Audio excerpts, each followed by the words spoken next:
they randomly picked an audience member and they also connected him to an EEG headset and they asked him to close his eyes beforehand and so on. So it was a mixture of what I was feeling and what this audience member was feeling when hearing my music being played.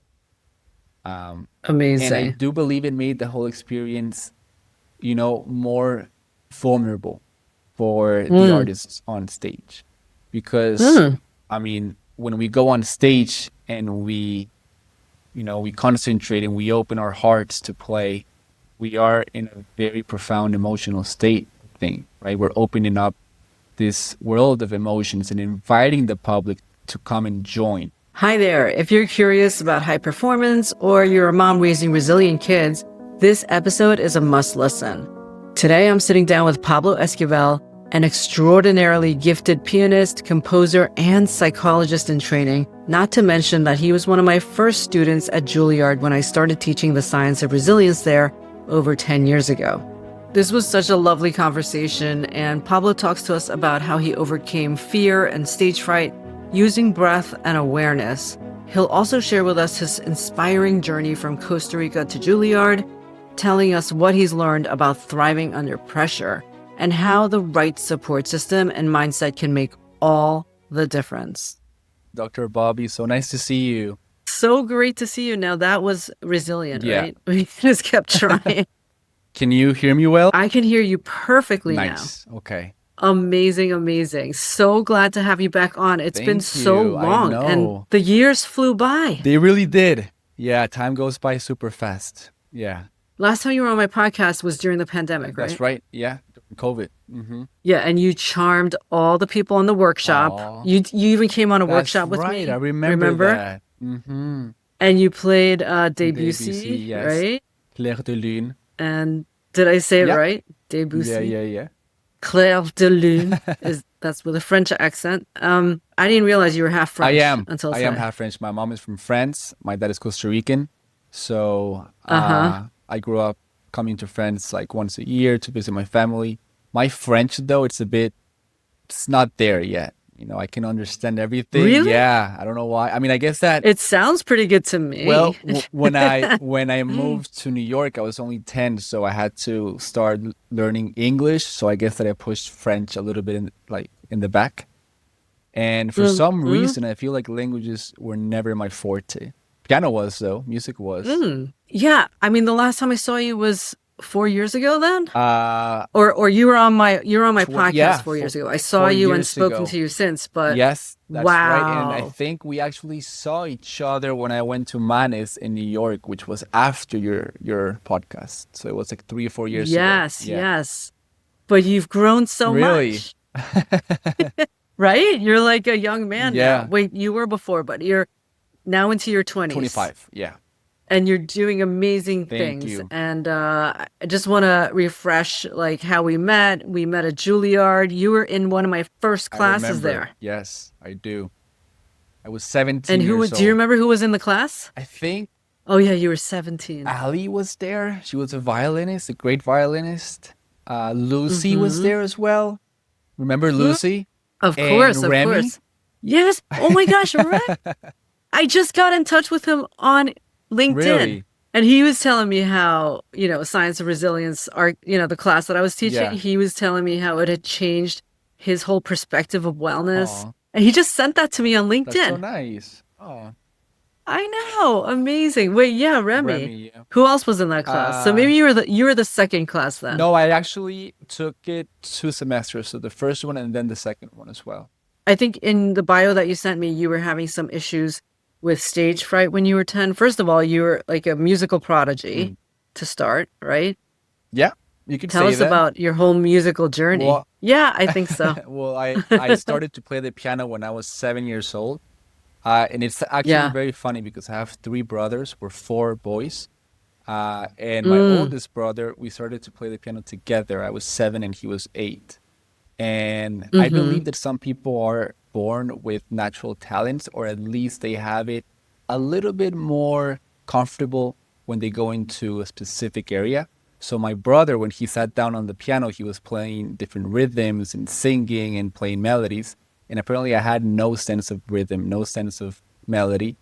And so my parents, they saw us playing, and then they were like, oh, Mateo, which is my brother, oh, Mateo's going to be a great musician. But on the other hand, I don't think Pablo has, what it takes. But either way, we started piano lessons, and after 6 months of it, Mateo dropped out, and then he's like, I don't want to play the piano. I want to play soccer. I want to do other things. And I told my parents, I'll take his lessons. So instead of 30 minutes, I had an hour. And I kept on pursuing it. I kept on pursuing it. And I worked really hard. When I was 8 years old, I started to study with some Russians that moved to Costa Rica, and they opened up a school. And I loved them. Nothing like Russian piano school. And I started to really practice a lot. When I was 8, 9 years old, I started to play the piano like 5 hours a day, 5, 6 hours a day, and really just practice a lot, And just on your own? Yeah. I mean, of course. Were you like, I'm going to show my parents? What was the deal? Think it was, like, what kind of 7, 8-year-old does that? I think it was a mix of everything. When you're little, you want to show your parents what you can do, and you want to feel validated through them as well, right? So I guess that was... No, but I'm saying because they were like, oh, he has a rhythm. So I guess that's also part of it, for sure. I also loved it. I was never forced. And whenever I wanted to stop, my parents were like, you can stop if you want to, So I was never forced. But I have to say that, through discipline and through pushing through, and my mom helped me a lot. My professor, is she a musician? She's not, but her family from France, they do play the music, and they are musically oriented. So my grandfather used to play the accordion. My uncles play guitar. So I guess that there's a lot more artistry in that side of the family. But anyways, like what I'm saying is that I think my oldest brother, he has perfect pitch. I don't. But the interesting thing is that with music specifically, I've been able to find my own path through discipline and being committed.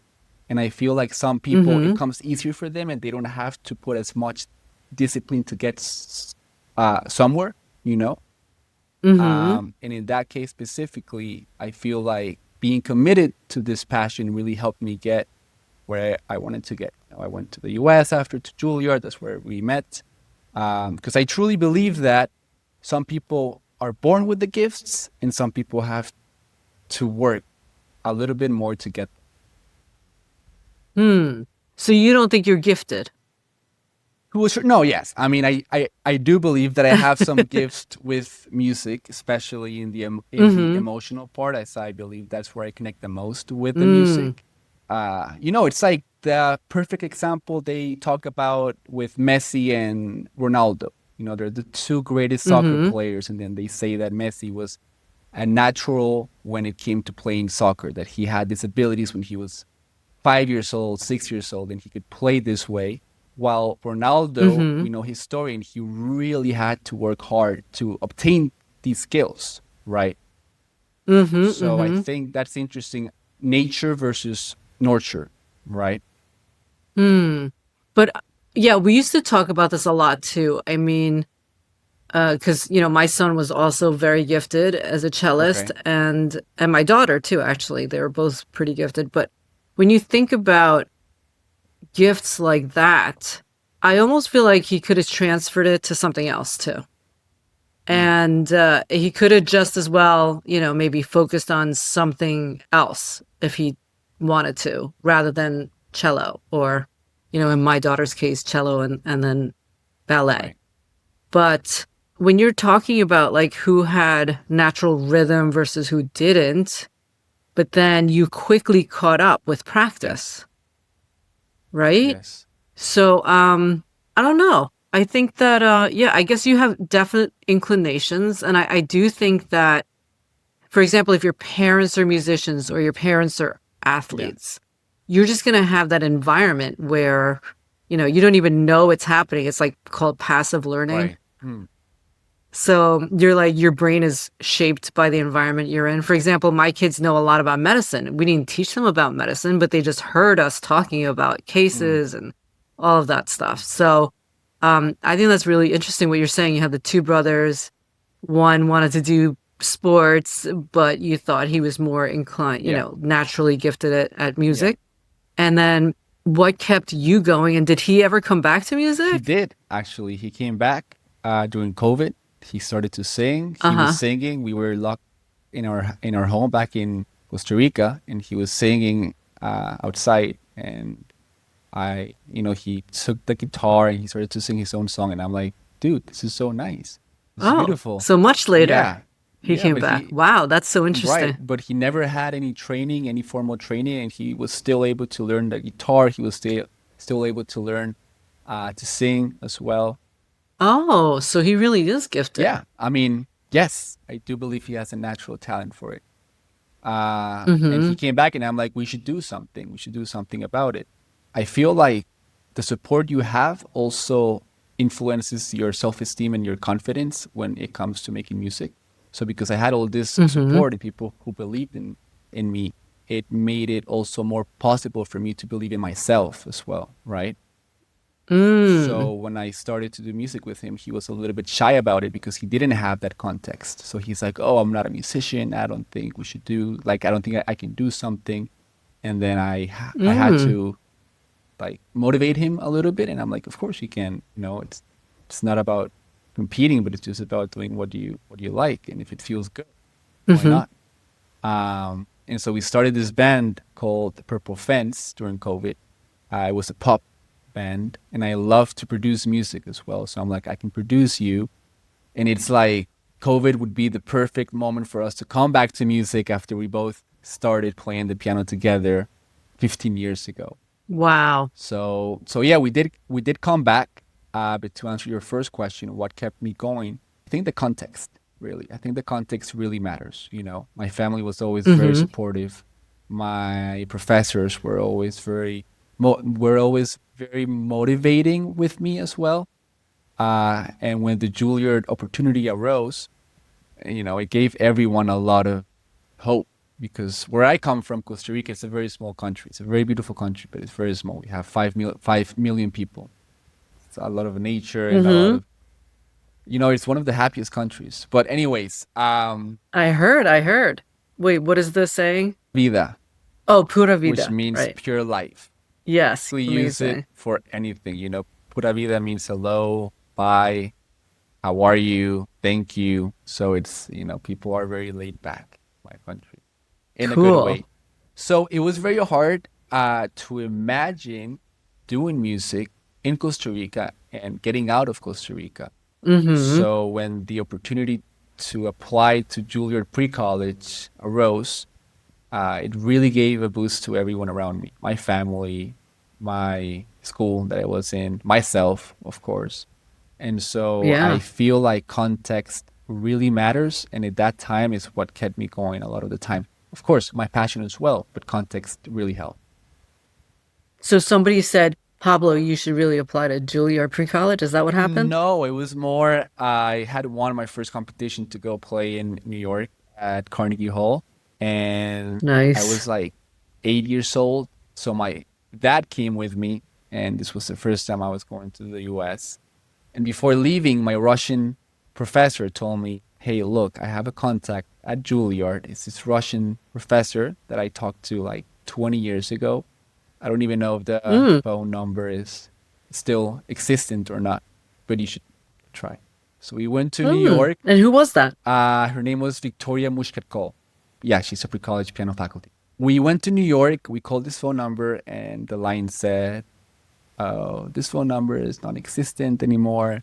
So then my dad is like, "You know what? We're not stopping here." So we went to Juilliard, and we went to the Uh-huh. security guards, and then my dad told them, "We came all the way from Costa Rica. We have this one contact here. Would it be possible to leave a note with her?" And then that's Hmm. the security guards were like, "I'm sorry, but you cannot do this here. We don't have the possibility to like contact someone if you're not from the school and this and this." And my dad like said, "Can you please leave a note here, even if it's on the lost and found box? Just a little note Yes. saying that we came through and that we know her, that we're from Costa Rica and so on."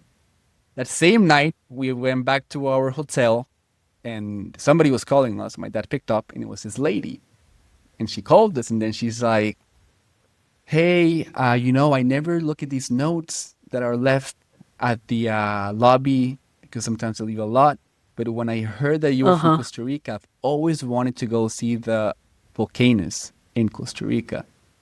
And I'm so interested about it. So what brings you here? And then my dad is like, oh my God, thank you for calling so much. My son plays the piano. His dream is to get into Juilliard and so on. And so they agreed to go have coffee the next day. The next day came, we went to have coffee. We talked during that coffee meeting. She said, okay, look, you got to go online and you got to do the whole thing. You got to prepare repertoire and this and that. And my dad told her, thank you. We know that that's online and you can see that. But we came all the way here to talk to you because I would love for you to see my son play. And then Mm. she's like, I'm so sorry. I actually can't. I have a lesson now. And, I'm not allowed to bring in people that are not from the school. This was back in 2010. And my dad Mm-hmm. is like, look, we came a long way and it's my dream for you to see my kid play. And then she's like, look, I wish I could do something, but I can't. And I'm not even joking. The third time, he's like, if I have to like go on my knees and like tell you to please just give us 5 minutes. It's his dream and everything. And then she's like, all right, I can give you 5 minutes, but it has to be super quick because I have a student waiting. And so we went in. I played Rachmaninoff piece for 5 minutes, and in the middle of it, she stopped me, and then she's like, "Great, thank you so much. It was so nice meeting you. We'll be in contact." That's it, right? And we just left the school, and my dad is like, "All right, at least we tried." I love your I dad. know, The way he's I persistent. He know. sounds like something like I would do. That same night, we went back to our hotel, and she called us back, and she's like, "I want to help your kid train to get into the audition for Juilliard," which was in a Wow. couple of months from that day. So since we started Mm. to go back and forth between New York, train a little bit, and the audition came, I did it, and yeah, that's how my story to Juilliard began. And that was, you got in, I right? got in for pre-college. Yes, First time? yes, Amazing. yes. Amazing. A lot of people do more than once, right? They auditioned. Don't give Oh up. yeah, Keep audition more than once. Yeah, yeah. I know somebody who did like 3 or 4 years and she finally got in. Really? Wow. Yeah. Mm. So that's so amazing. And then you came to Juilliard and you trained there at a very young age. Yes, I met you in my class when you were that's 17. right. Yes. And I think at the time you said you were dealing with some stage anxiety, which is very Right. common, right? I mean, almost everybody goes through that Yeah. stage. Do you remember when it started? Like what age? I think it was since pretty early on, to be honest. Neurologically, I'm always thinking like 12. Yeah, I was gonna say 12 actually. Okay. I was gonna say 12. Yeah, because that's when you just start becoming very sensitive of like other people looking at you. Okay. Before that, you're just kind of, your brain does not perceive that. Interesting. Okay. And Yeah. you know what's funny about that? When I used to be Mm. 17, 18, I had a colleague and he told me, "Oh, I'm just taking what are those pills called that they stop your heart from going fast?" Oh, beta Beta blockers. blockers. That's right. I had never heard about these, right? And he told me, "Oh, I just take one before concert and it feels amazing. You should try it out." And I'm like, "Okay." So I went to the doctor, I explained my case, and then he's like, "Oh, yeah, you should take beta blockers." So he prescribed me beta blockers. Your doctor said Yeah. that? Yeah. I was gonna say your doctor said No, no, no, no. Pablo. He actually, I'm so yeah, because I surprised. talked to my doctor and then I'm like, I get very anxious before going on stage. And this colleague of mine talked to me about this pill that helps regulate the rhythm of your heart. And then he's like, oh, yeah, beta blockers are very common for musicians. But here's the story, though. I had no idea what they were, I mean, I did, did a little bit of research, especially with my parents as well. Um, and before a performance, I said, okay, I'm going to take one just to see how it feels, right? And funnily enough, I took one and it made me even more anxious than normally. Oh, I okay. don't know. Had the opposite effect Yeah, for it you. had the opposite effect. I don't know if that's common enough, but I've heard some people it happens as well. And Yeah, medication is just very personal. right. And I just took one and I Mm-hmm. was a lot more nervous.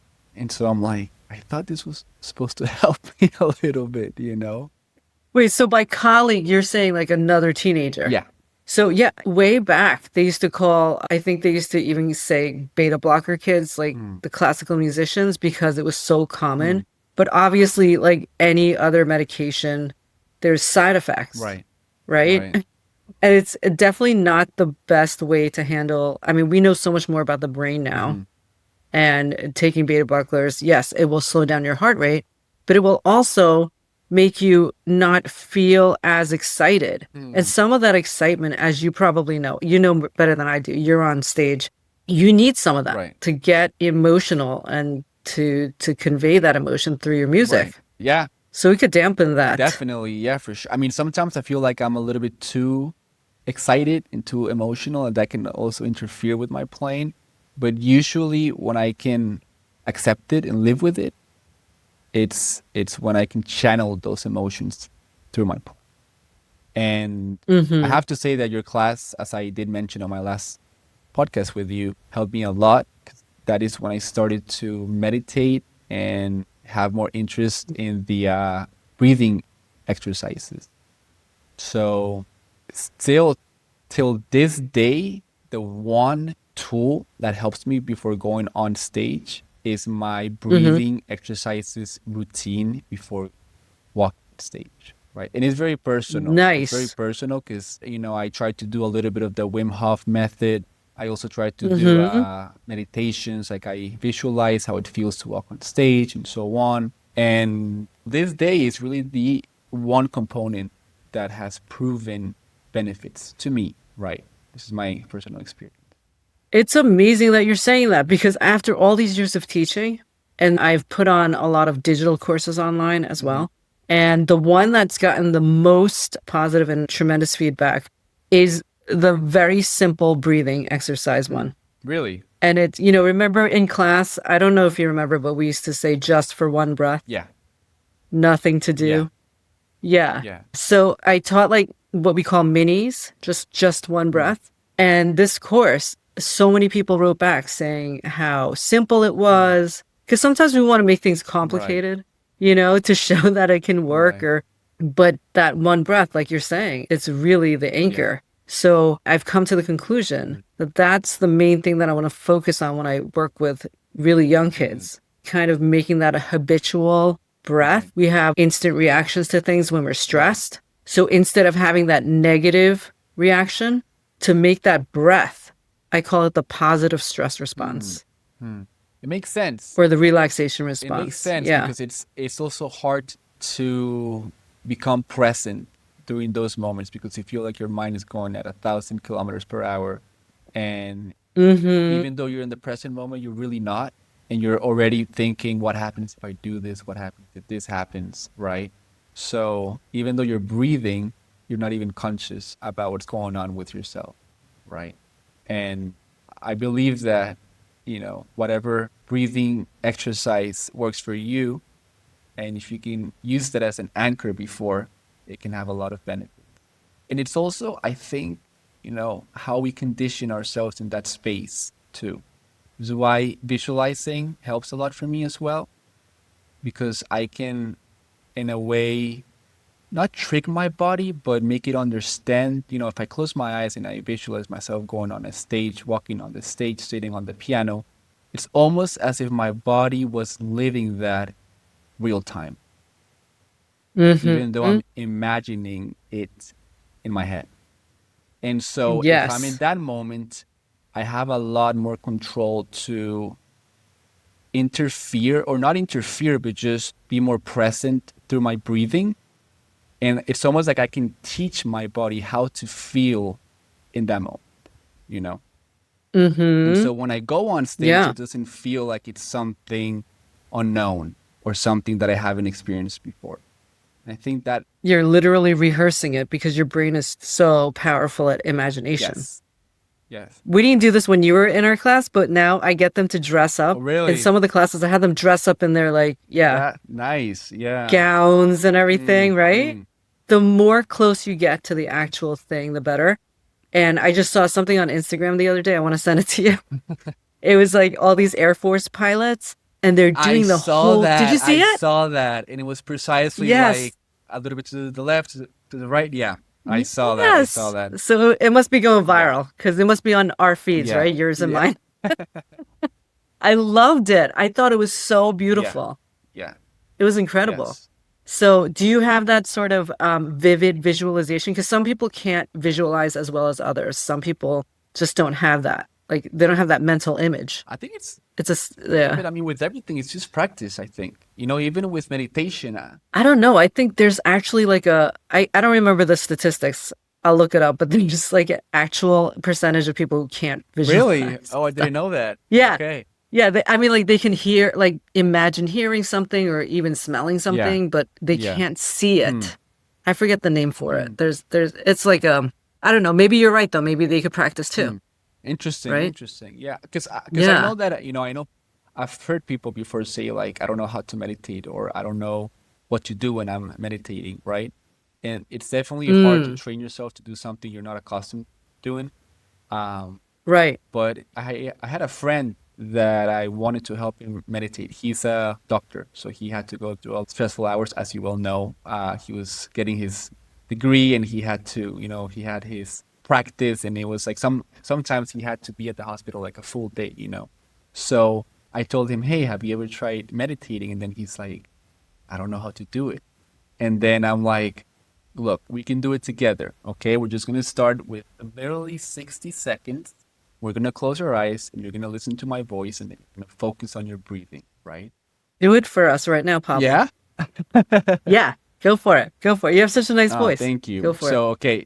I could use a little 60-second meditation. All right. So we're going to close our eyes if you feel comfortable. Hmm. And slowly, we're going to concentrate on how my voice feels when I talk. We're going to concentrate on how it feels sitting down on this chair, the weight of our body. And then slowly we're going to inhale through our nose and exhale through our mouth. The second time we're going to inhale through our nose and exhale through our nose. Now just keep doing that, inhaling and exhaling through your nose, and just feel, whenever you do that, your upper lip.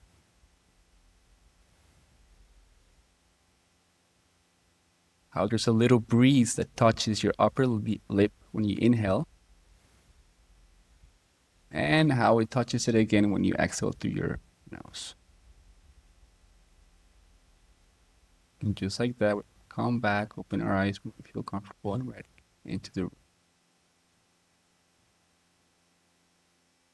So, it was something very Very simple. nice. Thank you. It was something very simple, but what happened with my friend is that he would do it, and after 20 seconds, he would tell me like, I'm lost. My mind is somewhere else. So I told him, okay, maybe 60 seconds is a bit too much. So we did 30 seconds.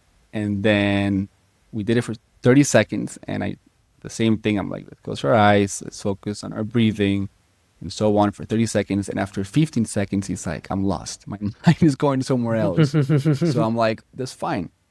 Maybe 30 seconds is too much. Let's do 15 seconds. And we had to go like that and reduce it to 5 seconds, But even then, just how you said, for one breath, I am here. Even then, 5 seconds, being able to shift your mentality of being in this almost automatic mode and just coming back to your present moment, feeling your senses and feeling your body, feeling even if it's one breath, and doing that every day, I do believe that it has a little bit of a change in your body, in your mind, right? And through repetition, you create a habit, and through these habits, then you can make it more comfortable with yourself. So what I had planned with him is that, okay, every day when you wake up, literally going to take 5 seconds, just 5 seconds. You close your eyes, you do one inhale and one exhale, and then we're going to keep each other, what's the word? We're going to keep each other, Accountable. yes, accountable. So you're going to send me a check when this happened. And so we tried doing this for, A check? yeah. Like money No, check? no, no, like an emoji I'm check. just kidding. Can you imagine? Write me a Right. check every time you Can do you it. imagine? I charge my services for 5 seconds. And so we started to do that. And after 2, 3 weeks, I'm like, okay, can we take it up to 10 seconds a day now? You know, and that's it, because a lot of people are like, oh, let's meditate for 1 hour, and they're not really ready, or they don't know that, if you haven't ever done so, your mind is conditioned to go somewhere else, right? So sometimes that's what you said. People feel like the more complex it might be, the more professional it sounds, the more effects it might have on you, right? But it can be something as simple as taking 5, 10 seconds and coming back to your present. Yeah, just one breath. That's so nice of you that you're trying to help your friend like that. Yeah, Also, the mind wandering is normal, so you can let them know that it's fine. Like, it's just bringing it back 1,000 right, times. right. It's totally normal for your mind to go off, and that's not a failed meditation at all. No, yeah, In fact, if you notice it, if you notice your mind going off, that's part of the meditation itself. Remember in class we talked about, now 10 years ago, do you remember 10 years ago we talked about the word gom, G-O-M, go in on. Tibetan? Gom it just means meditation in Tibetan, but it really means getting familiar Okay, with your mind, your thoughts. So when you said before, like how you would notice your thoughts racing, that's even beyond the general non-noticing of right, thoughts. Like, you're already starting to notice your thoughts. So the more familiar you get with your thoughts, then you can direct it, right? Because if you're not familiar, if you don't even notice where your thoughts are, there's no chance of directing it. right, right. So when you notice those thoughts, you can direct it back to what you're saying, the one breath. Yes. Before going on stage, instead of trying to suppress those feelings and the anxiety that you're feeling, being able to notice that and live with it and channel that through your playing as well.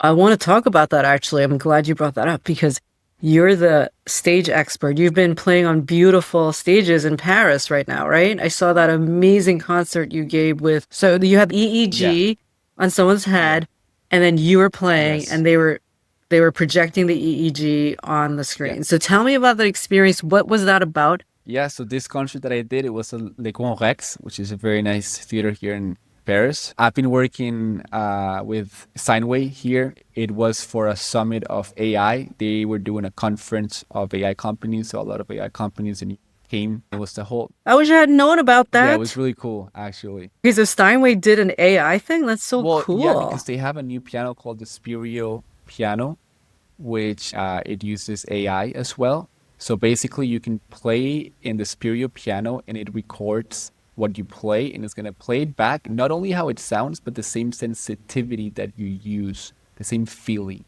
And I saw you playing it on it's Instagram and talking it's about really it. cool. And not Yeah. only that, but it can bring someone else's performance into that same moment, that same room that you're there, and it's going to play it with the same sensitivity. So let's say that you want to hear Bill Evans playing one of his concerts. He's not even alive anymore, but the technology can get his sensitivity, his sound, his touch, and replicate it as if it was him playing in front.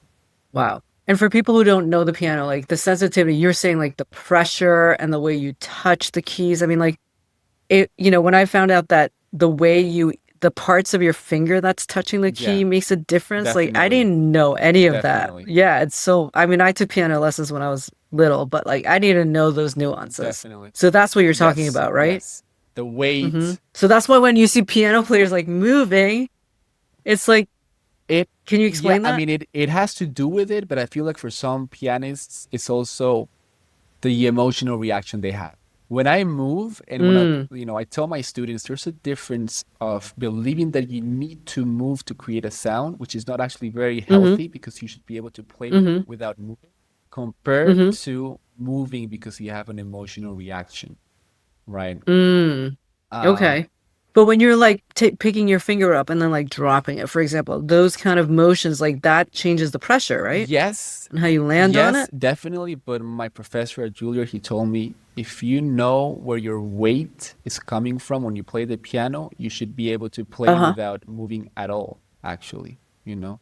So, but there's nuances to the weight that you're putting onto the key itself, which is what you're talking about, the Steinway. can reproduce that. Exactly. Yes. Yeah. Yes. Yes. It's like just imagine how the old iPhones you had to put your finger print, Yeah. right? And it had to Yeah. read like every little, part of your finger. I feel like Fingerprints. yeah, I feel like it has something to do with that. It really catches the way you land on every key, the weight you give. And it's something that, for me, it's one of the most beautiful arts of playing the piano, learning how to use your body weight and, being able to have control over it and being able to live with it. It's like dancing as well, really. Mm-hmm. It's amazing because most people think of piano, they're just like hitting a key, but it's No, not. yeah. Like, it's, Yeah. And yeah. it takes a lot of years. It took me like 7 years at Juilliard to be able, and I still have to, come back to it and kind of relearn certain parts of my body. But it took me 7 years at Juilliard to finally be able to more or less understand the body and my weight Mm, and how to, channel that when I'm playing the piano. Right. amazing. Amazing. And so this event, we were closing up Uh-huh. at the end of the conference, and um, we were linking up with this company, this new neurological company, who were developing this EEG headset that they would put on you, and parts of your brain would be activated, of course, when you play. In this headset, what it would do, it would try to analyze those parts that would be activated and translate that into visuals. So the people could see Mm-hmm. basically what the pianist was feeling when playing on stage. Because a lot of the times we just see the human moving, which is also very beautiful, right? Mm-hmm. But this time, the public was able to see visually what the pianist was feeling. So you could see the shapes and you could see different visualizers of basically what I was feeling. And they also wanted to step it up. So they randomly picked an audience member and they also connected him to an EEG headset. And they asked him to close his eyes beforehand and so on. So it was a mixture of what I was feeling and what this audience member was feeling when hearing my music being played. And I Amazing. do believe it made the whole experience, more vulnerable for the Mm. artists on stage. Because, Mm. I mean, when we go on stage and we concentrate and we open our hearts to play, we are in a very profound emotional state thing, right? We're opening up this world of emotions and inviting the public to come and join. And everyone, of course, is going to have a different interpretation of the music, but hopefully it's going to be an emotional interpretation, right? Mm-hmm. Mm-hmm. And that by itself is very emotional. But now to have the public see a part of how you're feeling and being able to connect with that reality, with that virtual reality, to me, it felt a little bit more vulnerable to the point that when I was playing in the middle of the piece, I was playing, then I had to improvise, and then I had to go to my second piece. When I finished my first piece, it's almost like I was coming out of this trance, and I remember that I was there and my legs were shaking, you know, but in a good way. When you feel like so emotional and you feel like your whole body's vibrating like Mm. that, you know, and it was awesome. I don't know, but well, I You had know? that when I'm sleep deprived. That's when I have Yeah. that. Or actually, I used to have horrible like public speaking fear. Really? Even as I was giving lectures to rooms of hundreds of Were people. you able to overcome it? No. No, I mean I do. It depends on like what I'm speaking about. Okay. If I'm very comfortable with what I'm speaking about, yeah, I'm pretty much overcome it, but it's usually less prominent when I'm in a very large auditorium. So the more people there are, the less nervous I am. I see. I see. You It's like if I'm in a room with like 10 people staring at me and they're right in my face, that's more nerve-wracking than like, let's say, an auditorium of like 1,000 people. That's so interesting. And is it because maybe you feel more Yeah. disconnected when it's a large public from the audience? I'm pretty sure, Yeah, yeah, you can't like you're not looking at any particular person's eyes that's or right. anything like That's right. that. Yeah. Yeah. Yeah. Mm. What about you? Do you feel like that or I doesn't matter? I think uh I have to agree with you. Thinking about it, when I used to play in studio class at Juilliard, it was only 5, 6 people, and that had me going the craziest, the most nerves would be for studio class, at least for me. Uh-huh. Yeah. Okay. And of course, yeah, Interesting. But then when you were giving a big it was a performance? little bit less. Yeah. Uh-huh. Uh-huh. But I do have to say Awesome. that, now I'm playing my compositions. I've shifted to composing. After Juilliard, I went to Berkeley, but then I ended up at Mannes School of Music, um, Mm-hmm. studying classical composition. And when I was doing that, I said to myself, this is what I want to do. They like it. And I had been composing for a long time. Um, and and yeah, I guess that also, a part of why I was nervous when playing classical music was the pressure of, and I guess this is very common, but because it's such a historical piece and a lot of people know it and how Mm. it's supposed to go, I guess the pressure of it Mm-hmm. got to me a little bit, you know? So the judging or like Yeah, the precision right, of what other people right. expect of that particular piece. Okay. So you feel freer with your compositions, which are amazing, by the Thank way. I you. love them. Thank you. Thank you. Yeah. Yeah, I mean, I guess that everyone finds a different path. I knew that my forte was more in the emotional part, and I could really translate that with my compositions. So I did that. And as I was going back to this concert, it was amazing because, I was able to collaborate with AI for the first time. And when the whole AI revolution started to come out, you know, I had a little bit doubt. A lot of artists did, and I know they still do. Of course. And what that experience taught me is that you can also use this uh, up and coming technology to intensify and to just expand the human experience when you're doing a concert instead of replacing it, you know? Because Mm. what that concert taught Mm-hmm. me is that everyone at the audience, I felt they were so connected because they were enhanced not only through sound, but also visually. And that's what Mm-hmm. AI was doing, right? It was transforming what I was feeling into visuals, right? Wow. And that's what I heard from people after, they told me like, they were locked in. One of the reasons why we go to the movies, and if the movie is good and we're so locked in even for hours, is because we are so stimulated by so many senses, sound, visuals, and now we have like other movies that like the scene moves and stuff. But that's what I felt. People were locked in. Awesome. Hmm. I love that. That's like extra engagement. Yeah, and so I thought it was really cool to be able to combine those two worlds, and to be able to experiment there and kind of go in there without fear as well. And at the end of the day, Mm-hmm. what's going to come out on top is the human experience. When I was first trying this stereo piano, somebody in that room made a joke saying like, "Oh, you don't need pianists anymore. You can just send the piano around the world and just make it play alone." And then somebody from somewhere said, "Actually, no. Nothing is gonna replace having a human play on it." And even after COVID, the numbers have proven that people want to go see others perform live more and more. They want to connect. Yeah, who wants to see just the piano like moving? Right. I mean, Right. but it is kind of cool that what you said about the person who passed away and you can have them Yeah. play kind of. That's pretty cool. And I do have one recommendation for Yeah. you that they're talking a lot about at Harvard is exploring the legal aspects Mm. of copywriting Mm. or, intellectual property of your Yeah. music as an artist. So that's something you can explore Yes. and make sure that, you have like a handle on that. Yes. Yes. Yes. Definitely. Um, If you want to be an artist, you gotta wear so many different hats. yeah. I feel like today is not enough because there's so much competition, and also how you can use your music has expanded a lot since 10, 20 years ago, right? And Mm-hmm. so the whole thing with social media as well, the whole thing about copyrights, the whole thing about how you can use this for different projects, whether it is for film as well, right?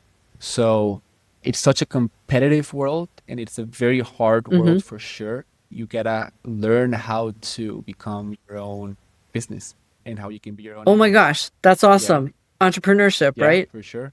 That's the other stuff that I'm learning a lot this year. Oh yeah. I took a bunch of entrepreneurship classes at MIT Hmm. Sloan, the Nice. management school. I love that you said that as being an artist, you have to wear many different hats. And I think you're doing such a great job with your social Thank you. media. And do you have an agent or are you your own agent Yeah, or so I actually signed with a management company last year.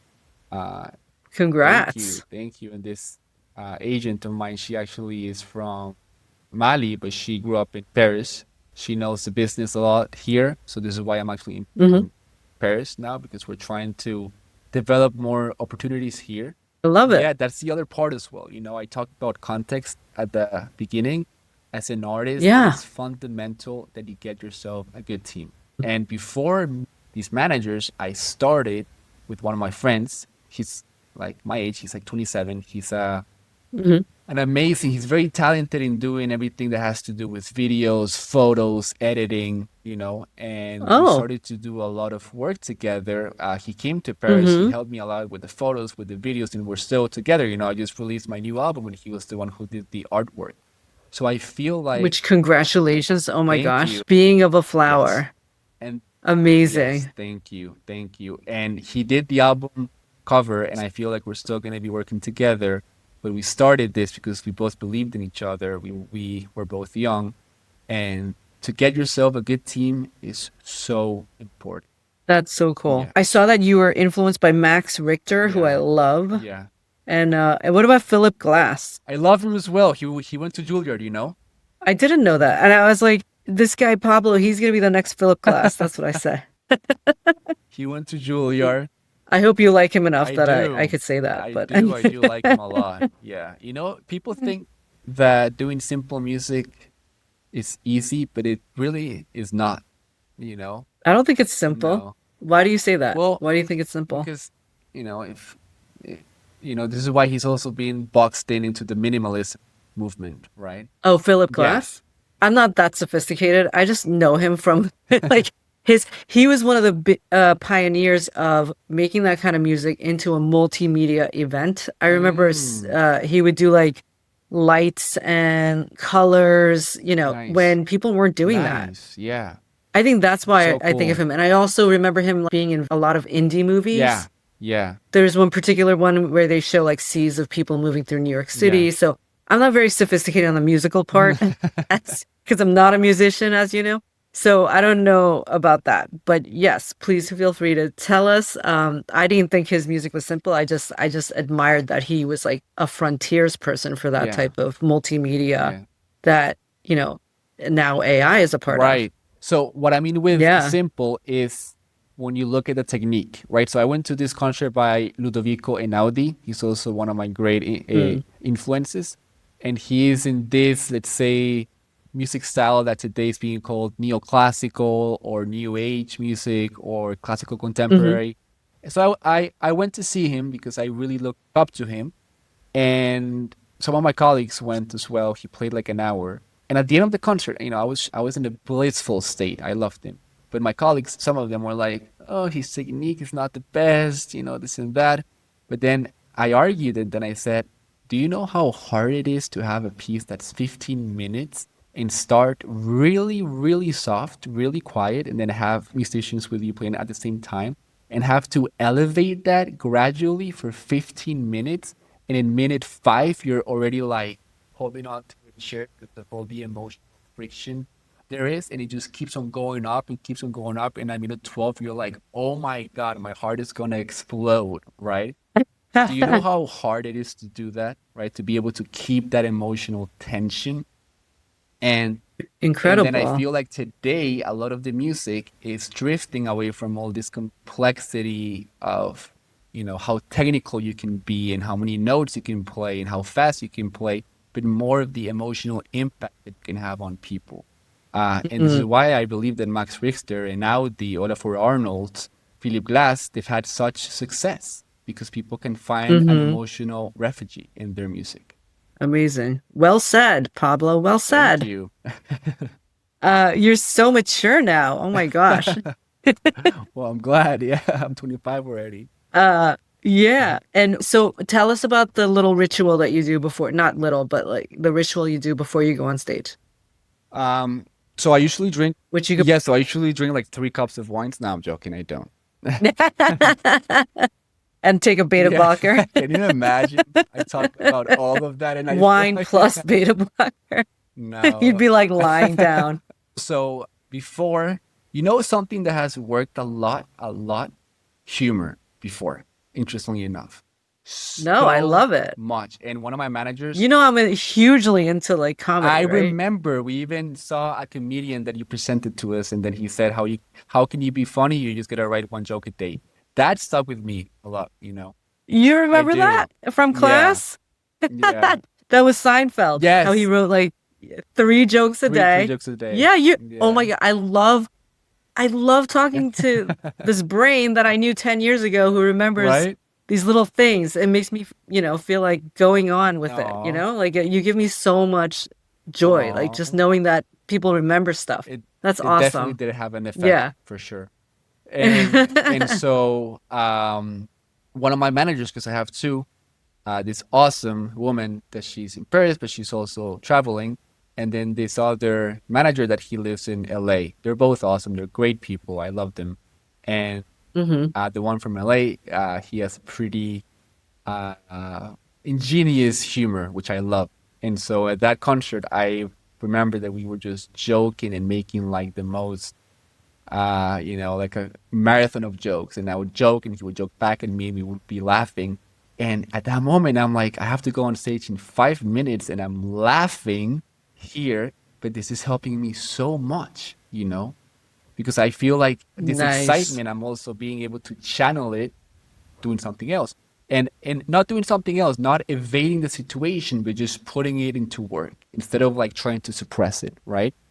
And so five, Yeah. 10 minutes before, what I try to do is I try to calm down. And that is exactly when I try to begin with my breathing exercises. hmm And what I try and do there is uh, really accept what I'm feeling and being able to use that as positive fuel when I go on stage, right? But not judging what you're feeling, right? Yes. Just knowing that, like, if it feels like anxiety, then you just accept that you're feeling like it's anxiety, but maybe physiologically it's not anxiety, it's excitement, Yes, for example. exactly. It's the name you give it. Hmm. Yeah. It's the name Awesome. you give it, and then I try to identify what I'm feeling. So sometimes, I'm there and I'm waiting, and I'm just like, okay, I feel a little tingly on my stomach. I feel my hands are a little sweaty, and I try to identify that in a positive way. And I'm like, but this is great. Yeah. This is going to give me energy to play. This is going to give me actually a lot of energy to give and be able to express it in such a vivid way. This is why I think I Mm. was shaking when I played up there. So how long are you doing the breathing for? How much time do you give I yourself? usually do 5, 10 minutes before. Okay, nice. Yeah. And then do you actually, if you don't have somebody cracking you up, do you go onto like a Instagram feed and watch like some comedians or something or no? Yeah, sometimes I try and do that. Yeah, but if not, you know what I do? I just pick on some stage technician in a gentle way, of course, and I just start to do jokes. So I'm like, I don't know, they're putting the mic, and then they're like, okay, so when you go in, you have to go through, on the back of the stage, and then you go on the piano. And then I'm like, all right, so when I go in, I have to go on the front of the stage, do a front flip, and they go on the piano. And then they're like, wait, no, what? No. So you mess with them a Yeah, little bit. yeah. I had this comedian on my podcast. Her name is Isabel Hagen. Okay. She spoke at the Juilliard pre-college graduation 2 years ago, and she is a comedian. Nice. She was a violist. Wow. She went to pre-college and to conservatory at Huh. Juilliard. Then she switched careers. She's now a comedian, Wow. and she uses her viola sometimes on That's so stage. cool. But now that I know you love comedy too, I'm gonna start sending you Please reels. do. I'm always sending it to like my son and my daughter, and yeah, Yes, now I'm gonna send it to you. please do. I want my feet full of humor before I go on stage. And We didn't even get to talk about all of your biography and stuff, but again, you're gonna come back. yes. Yeah, next time, not like 5 years later, hopefully. It's been both of us so busy, right? Yes. You have some amazing stories, and I just love seeing you evolve Thank you. from the teenager that I knew you Yeah. as, and now this young man, so sophisticated in Thank Paris, you. doing all these amazing things. And you were going to be a psychologist, but now you're back to I performing, which is know. I know. Incredible. Although I'm very close on getting my psychology degree, You I are? am. You're still gonna Oh do it? yeah, for That would be sure. Because I love amazing. it. I Like love it. sports psychology type So thing or I performance really psych? like clinical psychology, to be honest, and I really like the humanist branch. Of course, I also like the cognitive behavioral therapy, but there's something about guiding someone through their emotions and their feelings and their thoughts that it's an art. It's really an I art. love it. Yeah. I love, love, love it. You know, I had somebody else on my podcast, Benjamin Kavalevsky. Okay. I'm not saying it right, but okay, but he works at Jessica Schleider's lab at Northwestern. She was also at Harvard before, but she's been doing so much research on single session Oh interventions. wow. So SSI. Yes. So not SSRI, which is a drug, but like SSI as in single session intervention, Okay. meaning like, for example, what you did with your friend who's a Yeah. doctor and just having him breathe, that would be like a single session intervention. Hmm. Interesting. Okay. So like what I said to you about doing 3 jokes a day or, Yeah. you know, talking about Seinfeld and you remember Yeah. that single session Mm. intervention. And they've shown that a short 30-minute online interactive that taught kids about their brain Yeah. or like about their emotions, it had an effect out 10 to 12 months Really? on anxiety and depression. Wow. Yeah, That's incredible. 30 minutes. So I want to encourage you to keep helping Thank people you. every time you talk to them Yeah. because it sounds like you do, you know, do that naturally. I love it. Those little I love moments. it. Yeah. Yeah. I mean, this is for another time, but I met this incredible guy. He's kind of like my godfather, and he's the one that introduced me to psychology, and he helps a lot of people. And He's a psychologist. he is a psychologist. He's also a journalist. And Oh, he's an artist. You know, he's traveled a lot and he's helped a lot wow. of people, but he really made me, or he helped me realize that there's nothing like being able to connect in the human part, you know, in the human essence. And I Mm, think one of the reasons why I feel so good when I'm doing jokes before going on stage is because I'm literally connecting in one of the most authentic human ways, you know? Like everyone is nice. professional and everyone has their role and everyone has like a hat to wear, but you catch them off guard and it's like you bring them into the most human way possible, right? So, Wait, Pablo, I didn't know this comedian side of you. Oh my gosh, this is awesome. I love it. We're gonna have to go see a oh, I comedy would show. love to. I Yeah. love going to West Side Comedy. Okay. It's right by Juilliard. Like, I mean, not right by, but like 10 blocks away. Okay. And they have some great shows. I've seen some great shows there. I have actually met a neighbor who I started following on Yeah. Instagram, and she's this comedian. She's a mom. Nice. And it turned out she lives in my town Really? in Oh, Westchester. So then wow. I went to go see her at West Side Comedy. But anytime you're in New For York, sure. and I would love to. but I'm gonna be in Paris in August, but I guess you're not gonna be there. Maybe I'll be back late August, because I have a concert here on September. So yeah, I think I'll be here late August. Oh. Yeah, for sure. And where's this beautiful place you're in right So I'm now? actually staying at this artist's residence. The thing about Paris is that they have a lot of places for artists because there's a lot of art here, right? And so this whole place, Oh, it's filled with artists. You have movie directors, you have musicians, you have painters, and not only artists, but a lot of scientists. So a lot of neurologists as well, people who come all over the world. So what? it's like 100. Wait, what is this place? Yeah, it's really cool. It's called Rue de Récollet, and it's right by the. Cool, don't let go. Trust me, I don't even think I'm saying it right, but I took French in high school from a Texan. oh my My teacher God. was from Texas, and he was teaching I, French in I high don't school know. in New I don't know why Jersey. they do that. You know, it's like, But let me see, it looks so it's really gorgeous. cool. Yeah, it's really I've cool. seen some of your Instagram posts. I'm like, where is he? This is Yes, and amazing. I Do you have to apply? you do have to apply. Yeah, you do have to apply because Can I it's apply? if you're I can say Pablo's my teacher. well, you are a scientist, you know, and you do work with artists. So it's really Yeah. cool. And I'm becoming an artist. I Yes. haven't told you that Oh, yet. you know what? I took some art classes at Harvard Really? this year. Well, you Yeah. never cease to surprise me. It feels like whenever I see you, you're getting a new degree on something, which I love. Which I love. No, no more school. I'm not going back to school ever again. Some days I was like, why am I back at school? I never really liked school. But I did learn a Yeah, lot. and then I Definitely. remember that you also have your yoga certificate, right? I Yeah, collect a lot of certificates. Yeah. right, which is awesome. And now you're going into arts. Like that's, I love multifaceted sketching. person. Amazing. I love Yeah, it. and so are you. That's why I guess we know each Yeah. other. And yeah, and over all these years, and I wish I could give you a hug. Likewise. Oh, can I show you what I made Yes. at Harvard? Hold on one sec.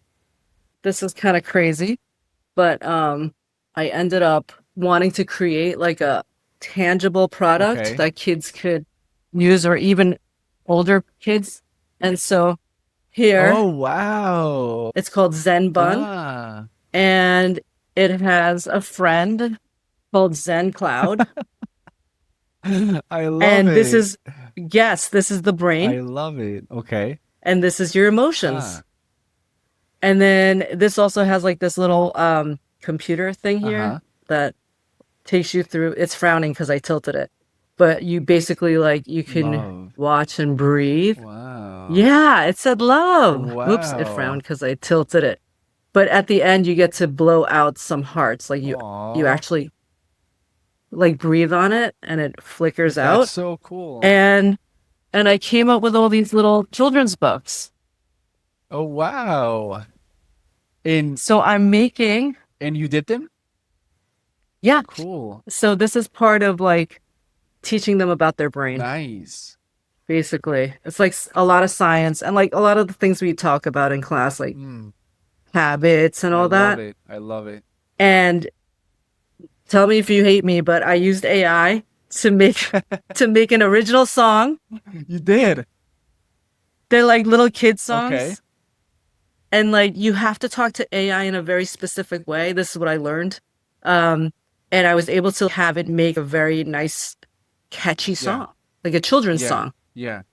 I'd love for you to be part of some of these songs I make, but Please. it's to teach kids Yeah. lessons about everything that we love to talk Right. But about. I guess that, I mean, again, if you're using it to expand and to grow and for the benefit of other people too, it's almost like you're Yeah. using that tool to enhance the arts in a way, you know, right? Yes. And that's what I've, And I would love to have real artists, but it was just under time pressure and sometimes to get things out fast. Ooh, just to like because I'm an artist at heart, yeah. but like it would take me so long to make all these Yeah, pieces. yeah, You know what yeah, I I mean? get you. Yeah, and I was wondering But because I saw one of your Instagram videos and then I saw like 10 dumplings and I'm like, that's so cool, but why does she have so many? I'm like, maybe, she's obsessed with them, but I get it now. Okay. so it like you were saying, it's the whole thing, tangible, Yeah, softness, you can nice. visual, like Nice. everything together. And yeah, I might be ordering 3,000 of these soon, but What? we'll Well, see. let me know so I can get a few. Oh my gosh. Yes, amazing. I want to collaborate with you, Pablo. You're amazing. Thank I you, can't Dr. wait to come Bobby. see you play Yes. wherever you're playing next. Yes, for sure. Yes, I'm very happy to be where I am. I'm not gonna lie to you. I mean, I'm sure that the artist world is very difficult. There's a lot of uncertainty, but again, it's like you always gotta trust in your path. If you have passion and you have love and if you have good habits, I think that helps a lot, right? If you have a good team, if you have direction and an objective, there's always a way to do it, right? Uh, Yeah, amazing. And also, you're going to get your psychology degree, it sounds I like. am, yes. I'm super happy too because I feel like with psychology, it's like I have colleagues that graduated and they're like 21, which is great, right?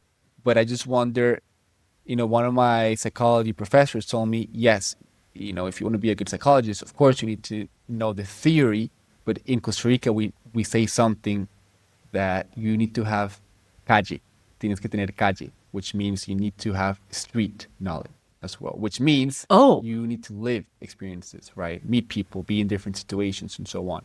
And so, and I feel like your emotional intelligence just from like all the music and everything is just so incredible. thank you. Well, yeah, it Yeah, definitely is. and that's really going to help. Yes. Yeah. So, Where can people find so you? they, And everybody buy your album. I'm going to go buy one now. Can I buy it on Apple ye- Music? Where do I yes, buy you it? can. So you can buy it on iTunes, but you can also stream it on Apple Music, on Spotify, basically on all the platforms. You can follow me on my Instagram at Pablo Esquivel N. And Spell it out. So Pablo, Pablo, Esquivel, Esquivel.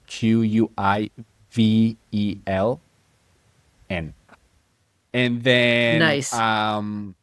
But we want to support. So where do we buy? so Apple yes, Apple so you Tunes? can buy Wait, Apple on Tunes, is that a thing? iTunes. Yeah. iTunes. And Okay. you know what I I'm will buy doing on too? I'm iTunes. getting back to What? Insight Timer because I know that you can put a lot of music there. Oh, So I'm getting back to that. And I've been seeing that a lot of people put, this is funny because a lot of people put music for sleep, which is like 30 minutes, 1 hour, even some people do it 6 hours. You know, Max Richter, he did a project with sleep psychologists and he created an album that is 8 hours long and is especially customized for the sleep cycles, right? yeah, I've seen that. I've downloaded that. Super You cool. know who else has a really good sleep album is Oh, Moby. yeah, as well. Moby, Moby is the father of electronic music, great which a lot of kids artist. don't know him, but Mm-hmm. Mm-hmm. he's the beginning of that. Mm-hmm. But he has it free. It's called LA and Oh, I didn't know it's that. for sleep. Okay. Yeah, and he has it just free because he had insomnia for a really long time and he Mm. suffered a lot, so he Mm, wanted to make it free for nice, people. nice. Yeah. S- But So yes, I'm also putting music there as well. I'm gonna start to activate that nice. account because I still use it every day and I love it. Um, Oh my gosh, and I'm still on it too. nice. I haven't put up a new course in a long time, but I'm You going to should continue doing that. because I you love them. should. Yeah. You should because people really like them. Your courses. Yeah. Yeah, thank you. I love Insight Timer. The founder is actually very it's from his heart. Mm, I can see that. Yeah. Yeah. Yeah. Pablo, you're Thank multi-talented. you. I love seeing you. Thank you. Hugs to you, and I can't Likewise. wait to see you in person. Yes. Thank you for being here and for being your gorgeous self. You're an amazing person, Thank you, Dr. and I Bobby. love seeing how you're developing. Oh, well, thank you very much. Love it. I love being here. Thank you for inviting me, and I hope that I'll be here soon. Definitely. We're going to keep in touch. Awesome. Bye. Okay, bye, Thank you. Be Pablo. well. I hope you enjoyed that as much as I did. Head on over to mindbodyspace.com/podcast to sign up for our email list to get the latest tips and to send us your questions. While you're there, check out our courses and products on time, brain, and stress for kids and parents. Thanks for joining us.